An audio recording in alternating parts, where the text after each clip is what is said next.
I've been cruising with MSC for years, but I've always wanted to go through the MSC Yacht Club doors into the luxurious ship within a ship area. I'd heard about it, I'd seen pictures, but I'd never stayed inside. On my last cruise though, I finally had the chance, and in this video I will show you everything. From the private lounge and pool deck to the butler service, the very fancy little ketchup tubs to the afternoon tea. There were perks I didn't even know existed, and I learned a lot about cruising in a completely new way. When I said I would be staying in MSC Yacht Club, the main comment I got from you was, "You will not go back," and I wanted to see if that was true. Before I'd even stepped on the ship, it was clear that this would be a very exciting cruise. Our butler met us in the terminal and took us past all of the queues. We stopped only for a quick glass of champagne, which I was more than happy to do. We were sat in a little corner of the terminal with snacks and these comfortable seats. We were given our cruise cards and these wristbands. The crew member even put my wristband on for me, and that really was a sign of the things to come. It really hit me at this point that this would be unlike any cruise I've ever done before. I was already having so much fun, and that isn't something I normally say about cruise terminals. Normally it's just a thing you have to tolerate, but this was so exciting. MSC Yacht Club guests have priority embarkation and disembarkation too, so at the end of our cruise, our butler actually escorted us down to our taxi. We went into an MSC Yacht Club specific entrance, which they do have in some ports. This would always be towards the front of the ship so that we could head straight up, because we also had priority in the elevators, meaning that we didn't have to stop for anybody else. I don't normally use the elevators much when I cruise, but it turns out if you do have priority, that makes it a lot more tempting, and I did on this cruise. MSC Yacht Club is located towards the front of the ship, and it's split over decks 16, 18 and 19. Interestingly, there is no deck 17 on this ship at all, as in Italy, 17 is considered unlucky, the same way that 13 is considered unlucky in many other countries. There are some more cabins which are still part of MSC Yacht Club but located on the other decks, but the majority are in this area. Lower down there are a few double level suites which just look incredible. As soon as we got to deck 16, we passed through those magical doors and walked into the concierge area. This is kind of like a reception desk, and the team are here 24/7. Our cabin was located just to the side, and it was lovely to know that if we ever needed anything at all, we could just ask here. Every time we'd walk by, the crew would say good morning, and it was just a really lovely atmosphere. We could ask the people here to book specialty meals or excursions. They could book anything really. Our butler could also help us with those things and did book both for us. I'm very used to booking things myself when I cruise, so that did take some getting used to, but it was nice to have someone else confirm when the booking was. Whenever I do it myself, I always doubt myself that I've got it right, and when I'm waiting for a specialty meal, I'm always wondering, did I really book it for the right day? Did I book it for the right number of people? But I had no such worries on this cruise. I wasn't the one doing it. Our butler shared his story about working his way up through the company, and I could tell how much he loved it. He really loved buttling, or whatever the word is. As our butler showed us around, he took us to the top sail lounge, which is a space with the most amazing double height windows. We saw some beautiful views of Norway from here, and for me, this kind of view, this is what cruising really is about. Sitting here in the afternoon with a drink was the most relaxing thing ever. This lounge has 167 seats, and these sofas here, these were my personal favourite. Everything about it was so shiny and so clean. I mean, just look at the reflection in this table. This is how clean everything was. Over on the left-hand side, there was a stage, and the seating went right the way around the outside. This seemed like a very clever design to me, to have all of the seats with the views and parts like the bar in the middle. Speaking of the bar, there are loads of different types of drinks, more drinks than I could ever mention. I never found anything that I wanted that wasn't on the menu, and I did try a few new things in here too. If you want a drink and you want it made in a particular way, they will do it. I don't think anything is really off limits if they have the ingredients. As we had just boarded the cruise and were getting everything set up, our butler sat with us in the lounge to help us log into the Wi-Fi. Wi-Fi is included for guests staying in MSC Yacht Club, which is a really great perk. We really enjoyed that one, and we had fast enough speeds to watch videos and for me to keep up with my work while I was away. Each person has 2 devices that they can use, and I imagine if you weren't very tech savvy, having someone who could sit with you and help set this up, that's a big benefit. We would always have the choice of lots of seats in here, but there was one event where most of the seats were filled. That was the welcome on board party hosted by the captain and the cruise director. I'm pretty sure that all the guests, or at least the vast majority, did attend that. Everybody who came into the lounge was shown to a table by their butler, and the crew welcomed us on board. The butlers were introduced and came out to wave wave at everybody, followed by the captain and the cruise director speaking. In total on our cruise there were 68 different nationalities, so that's a lot of different languages being spoken. This wasn't a problem at all for our captain or the cruise director, who just effortlessly changed from language to language. It was seriously impressive. All of the guests who stay in MSC Yacht Club have the Premium Plus drinks package. This meant that we never had to think about prices, we didn't even look, and we didn't have to worry about getting a bill at the end of the cruise. Because everybody inside MSC Yacht Club has the drinks package, they didn't even have to take our cruise card when we ordered a drink, which was really nice. It made coming back to this lounge a great option once we were done with the entertainment out and about around the ship. They would always offer us snacks with our drinks, and I found out that the crisps given out by default were actually caviar flavour. I don't think I've ever had caviar flavoured crisps before. My favourite drink was the mango mojito, and the service in here was always so fast. They put down these little coasters when they take your order, just so that the other waiters knew that you were being served. Even these had the MSC Yacht Club branding on them, which is also present in the cabins. Every evening they would have live music in the topsail lounge. It would normally be a pianist or a vocalist or both, and they were always very, very good, singing a range of different music. All the music that I heard being played on board was sung in English. During the day they served afternoon tea in this lounge, and it was fantastic. There were only a few of us on the day we chose to come in, so we pretty much had our own dedicated waiter.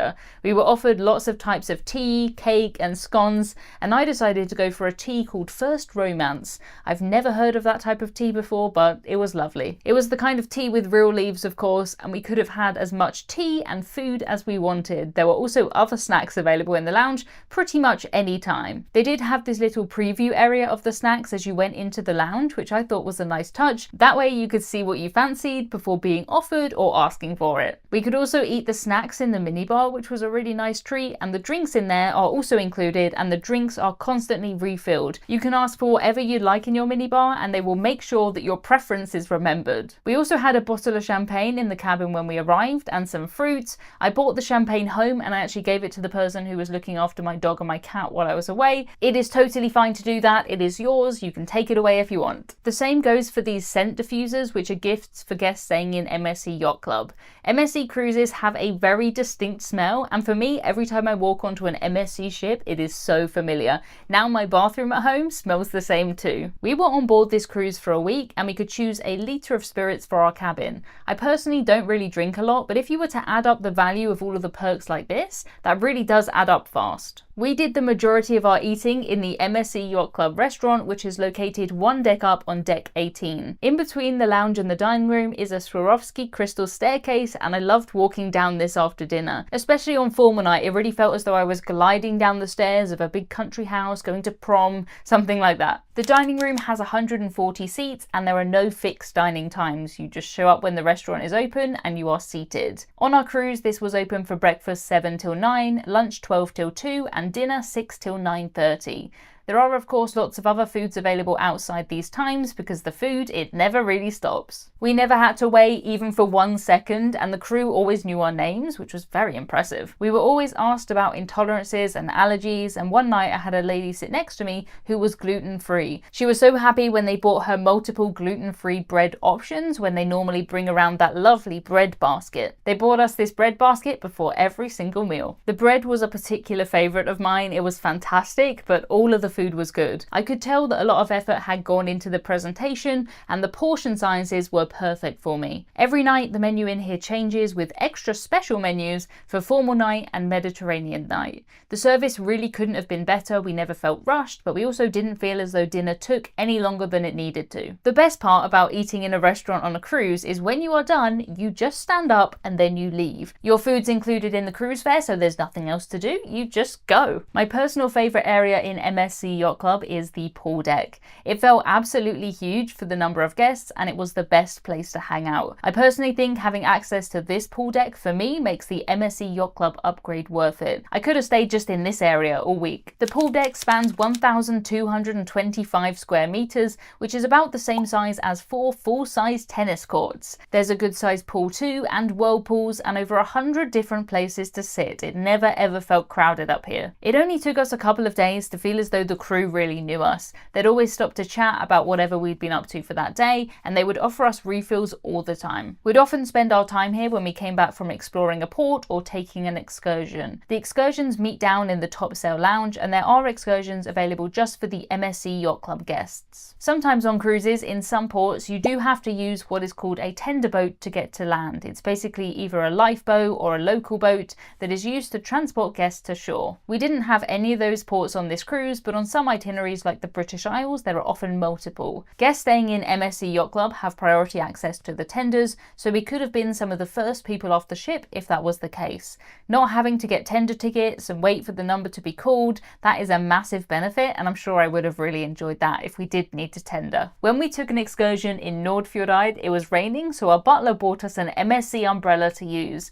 These are on loan from MSC, and I thought that that was a really nice touch. I wasn't sure how I would like having a butler before this trip, but it was fantastic. I'm convinced I could have requested something that didn't even exist, and the team somehow they would have made it happen. I did request cookies for my cabin a couple of times, and they arrived not long after, so it must be a fairly common request. Who knew? I did speak to some other people on the cruise, and I asked them what kinds of things they asked their butlers to do. Some said that they requested a pre-dinner drink in their cabin each day, some had their butlers unpack their suitcases on embarkation day, some even asked for their pillows to be arranged in a certain way. None of those things were a problem at all. On the top deck there is a bar and a grill too, where we enjoyed multiple lunches. The food here is always cooked freshly, and there were loads of options, including the famous MSC mozzarella, which is made on board. One day when we were relaxing on the sun loungers with these adorable little towels, a crew member brought around little tubs of ice cream, which was a lovely surprise. They were the kind of ones you might order in the theatre in the little cardboard pots. The crew would bring us tea or coffee anytime too, as well as soft drinks and alcoholic drinks. I've personally never had a cup of coffee, so I can't comment on the quality, but we did have a coffee machine down in our cabin with these little pods, which I've heard are very good. If we wanted a kettle, we could have just asked our butler for that too, but I mostly just stuck to the fizzy drinks. We could have asked our butler for a few other things that we didn't. Some people do like to have their butlers unpack and repack, and I got the impression that they would be more than happy to do that. Ironing was another one too. Our butler did offer to iron a few items for formal nights. I'm so used to cruising and never normally having access to an iron that I don't bring anything that really needs ironing on a cruise. I leave that stuff at home. Like my formal night dress, for example, that is mostly sequins. We made use of the pool deck area when it came to breakfast time. It was very relaxing, it was very quiet, and the speed at which they would take away the dirty plates when we put them down was just incredible. The small touches, like the butter being in a little tub, made this all feel very luxurious. My personal favourite MSC breakfast food is the iced buns. A couple of these and I'm good to start my day. There actually is a way to get in and out of this area and onto the main pool deck. I certainly did confuse a few people when I disappeared into this door, but being able to do that was just so much fun. In the past, I've always been that person who is looking longingly at the people who can open the doors, so it was really nice to be the person with that power. I'd either use my cruise card or more frequently my wristband to open these doors. These wristbands also acted as a way for the crew outside of MSC Yacht Club to know where we were staying. This meant that we could make use of other benefits outside this area of the ship without always having to explain. One of my favourites of these perks was the dedicated seating area in the theatre. Because we had this area of seats reserved for us, we didn't have to book the shows and we didn't have to arrive early to get a seat. Sitting behind the rope did take some getting used to, but I very much looked forward to going here each night, and we always had a great view because there's a gap between us and the next rows of seats, so we could see over everybody's heads. They do release the seats in this section at showtime so that no one misses out, which I think is very good. I would not want to deny someone the chance to see a show while I'm sitting there in an almost empty row. The shows were always entertaining and usually only around 30 or 40 minutes long. Each one had a different theme, and we saw lots of things like singing, dancing, knife throwing, acrobatics. Another perk outside of the MSC Yacht Club is that guests have free access to the spa's thermal area. This gave us access to the sauna, the steam room, the cold showers, loads of stuff. I decided to visit early on a port day and we were the only people in there. This was on advice of our butler, and having him to ask things to was so helpful. We told him that we wanted to go into the thermal suite at some point, and because I would be filming a few things, I really wanted to go when it was as quiet as possible. He was absolutely right with his suggestion. I braved the cold shower walk in the spa. Every single one got colder and colder. It was very refreshing, but I definitely did prefer the warm jacuzzis and the steam rooms. Afterwards though, I did have a nice warm shower in the changing room, so they had all of these lockers and these towels. I wore my MSC Yacht Club robe with the gold on the front, and that made me feel very special. They also put gold luggage tags on my suitcase too, which I'm sure made my suitcase feel very special. For our visit to the spa, we were actually escorted there by our butler, and the butler team were always available to take us anywhere. I imagine it would be great if you didn't have a good sense of direction. MSC Euribia is a big cruise ship, but if you have a butler, there's not really any risk of getting lost. The butler service is available 24/7, as is free room service. We made use of that multiple times during the cruise, and we enjoyed it even more because we had this luxurious cabin to enjoy it in. Normally just eating room service on my bed in my inside cabin by myself isn't so much fun, but this was great. One day we ordered sandwiches, and another time we ordered pizza, which came in this proper pizza box, which was so cute. We also ordered the room service breakfast here too, and that was an amazing way to start the day. My personal favourite were these pancakes with fruit. The MSC Yacht Club public areas take up 1,955 metres squared of space out of a total of 35,000 metres squared of public space for the entire ship. To find out what we got up to when we were in the other 94% of the ship, check out this video next. This includes all the food, the entertainment, absolutely everything, so I'll see you there.